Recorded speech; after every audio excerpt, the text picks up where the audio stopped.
Good evening, everyone. This is Chaos. We've all had those friends in our childhood that we have fond memories of. Today's story is rather nifty from creepypasta.com, telling one such story about one such friend. He's called Mr.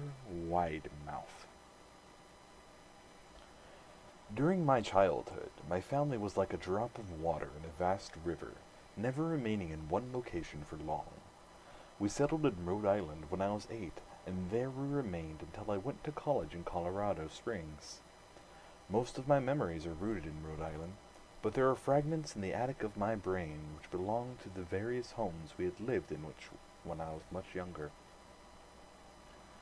Most of these memories are unclear and pointless, chasing after another boy in the backyard of a house in North Carolina, trying to build a raft to float on the creek behind the apartment we rented in Pennsylvania, and so on.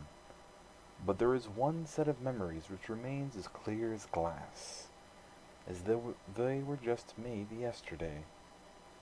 I often wonder whether these memories are simply lucid dreams produced by the long sickness I experienced that spring, but in my heart, I know they are real.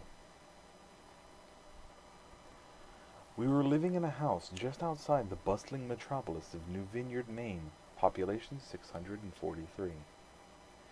It was a large structure, especially for a family of 3. There were a number of rooms that I didn't see in the 5 months we resided there. In some ways, it was a waste of space. But it was the only house on the market at the time, at least within an hour's commute to my father's place of work. The day after my 5th birthday, attended by my parents alone, I came down with a fever.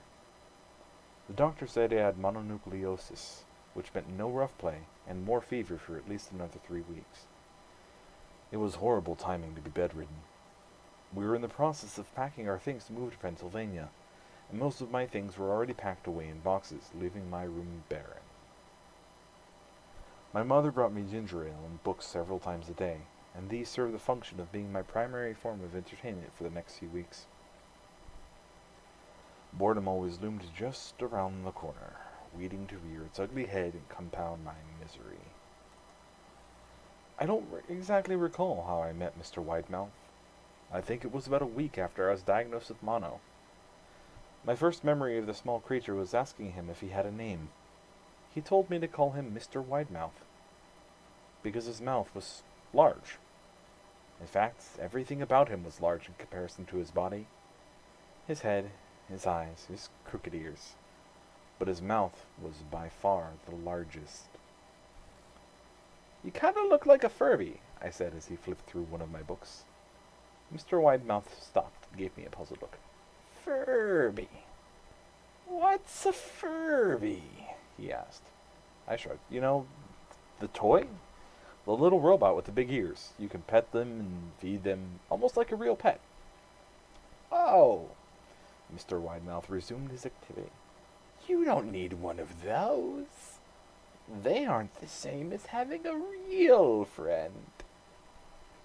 I remember Mr. Widemouth disappearing every time my mother stopped by to check in on me. "I lay under your bed." "I don't want your parents to see me, because I'm afraid they won't let us play anymore." We didn't do much during those first few days. Mr. Widemouth just looked at my books, fascinated by the stories and pictures they contained. The 3rd or 4th morning after I met him, he greeted me with a large smile on his face. "I have a new game we can play," he said. "We have to wait until after your mother comes to check on you, because she can't see us play it. It's a secret game." After my mother delivered more books and soda at the usual time, Mr. Widemouth slipped out from under the bed and tugged my hand. "We have to go to the room at the end of this hallway," he said. I objected at first, as my parents had forbidden me to leave my bed without their permission. But Mr. Widemouth persisted until I gave in. The room in question had no furniture or wallpaper. Its only distinguishing feature was a window opposite the doorway. Mr. Widemouth darted across the room and gave the window a firm push, flinging it open. He then beckoned me to look out at the ground below. We were on the second story of the house, but it was on a hill, and from this angle the drop was farther than 2 stories due to the incline. "I like to play pretend up here," Mr. Widemouth explained. "I pretend that there's a big, soft trampoline below this window, and I jump. If you pretend hard enough, you bounce back up like a feather. I want you to try." I was a 5-year-old with a fever, so only a hint of skepticism darted through my thoughts as I looked down and considered the possibility. "It's a long drop," I said. "But that's all a part of the fun. It wouldn't be fun if it was only a short drop. If it were that way, you may as well just bounce on a real trampoline." I toyed with the idea, picturing myself falling through thin air only to bounce back to the window on something unseen by human eyes. But the realist in me prevailed. "Maybe some other time," I said. "I don't know if I have enough information. I could get hurt." Mr. Widemouth's face contorted into a snarl, but only for a moment. Anger gave way to disappointment. "If you say so," he said. He spent the rest of the day under my bed, quiet as a mouse. The following morning, Mr. Widemouth arrived holding a small box. "I want to teach you how to juggle," he said. "Here are some things you can use to practice before I start giving you lessons." I looked in the box. It was full of knives. "My parents will kill me!" I shouted, horrified that Mr. Widemouth had brought knives into my room, objects that my parents would never allow me to touch. "I'll be spanked and grounded for a year." Mr. Widemouth frowned. "It's fun to juggle with these. I want you to try it." I pushed the box away. "I can't. I'll get in trouble. Knives aren't safe to just throw in the air." Mr. Widemouth's frown deepened into a scowl. He took the box of knives and slid under my bed, remaining there the rest of the day. I began to wonder how often he was under me. I started having trouble sleeping after that. Mr. Widemouth often woke me up at night, saying he put a real trampoline under the window, a big one that I couldn't see in the dark. I always declined and tried to go back to sleep, but Mr. Widemouth persisted. Sometimes he stayed by my side until early in the morning, encouraging me to jump. He wasn't so fun to play with anymore. My mother came to me one morning and told me I had her permission to walk around outside. She thought the fresh air would be good for me, especially after having been confined to my room for so long. Ecstatic, I put on my sneakers and trotted out to the back porch, yearning for the feeling of the sun on my face. Mr. Widemouth was waiting for me. "I have something I want you to see," he said. I must have given him a weird look because he then said, "It's safe, I promise." I followed him to the beginning of a deer trail which ran through the woods behind the house. "This is an important path," he explained.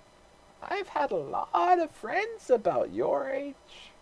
When they were ready, I took them down this path to a special place. You aren't ready yet, but one day I hope to take you there."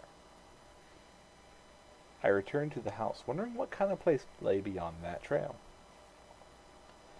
2 weeks after I met Mr. Widemouth, the last load of our things had been packed into a moving truck. I would be in the cab of that truck, sitting next to my father for the long drive to Pennsylvania. I considered telling Mr. Widemouth that I would be leaving, but even at 5 years old I was beginning to suspect that perhaps the creature's intentions were not to my benefit, despite what he said otherwise. For this reason I decided to keep my departure a secret. My father and I were in the truck at 4 a.m. He was hoping to make it to Pennsylvania by lunchtime tomorrow, with the help of an endless supply of coffee and a 6-pack of energy drinks. He seemed more like a man who was about to run a marathon rather than one who was about to spend 2 days sitting still. "Early enough for you?" he asked. I nodded and placed my head against the window. hoping for some sleep before the sun came up. I felt my father's hand on my shoulder. This is the last move, son, I promise. I know it's hard for you, as sick as you've been. Once Daddy gets promoted, we can settle down and you can make friends. I opened my eyes as we backed out of the driveway. I saw Mr. Widemouth's silhouette in my bedroom window. He stood motionless until the truck was about to turn onto the main road. He gave a pitiful little wave goodbye, steak knife in hand. I didn't wave back. Years later, I returned to New Vineyard. The piece of land our house stood upon was empty except for the foundation, as the house burned down a few years after my family left. Out of curiosity, I followed the deer trail that Mr. Widemouth had shown me. Part of me expected him to jump out from behind a tree and scare the bejesus out of me, but I felt that Mr. Widemouth was gone, somehow tied to the house that no longer existed. The trail ended at the New Vineyard Memorial Cemetery. I noticed that many of the tombstones belong to children. This little story, once again, is from creepypasta.com, from Perfect Circle 35. There will be a link in the description of the video. I've had fun reading it this evening, and I hope to see you all again.